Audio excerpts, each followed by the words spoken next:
قربانی کے گوشت کی تقسیم۔ قربانی کا گوشت خود بھی کھانا چاہیے اور ضرورت مندوں کو بھی دینا چاہیے۔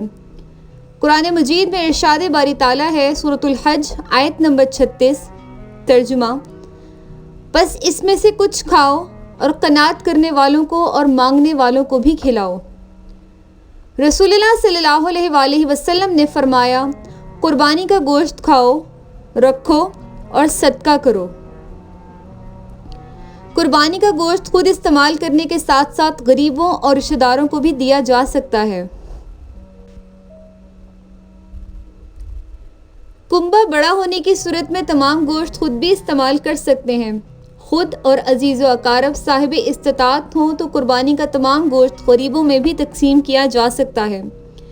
قربانی کی کھال ذاتی استعمال کے لیے بھی رکھی جا سکتی ہے اور صدقہ جاریہ کے کسی کام میں یا کسی محتاج مسکین کو اس کے طلب کرنے پر دی جا سکتی ہے۔ قربانی کے گوشت کے لازماً 3 حصے کرنا کسی بھی دلیل سے ثابت نہیں ہے۔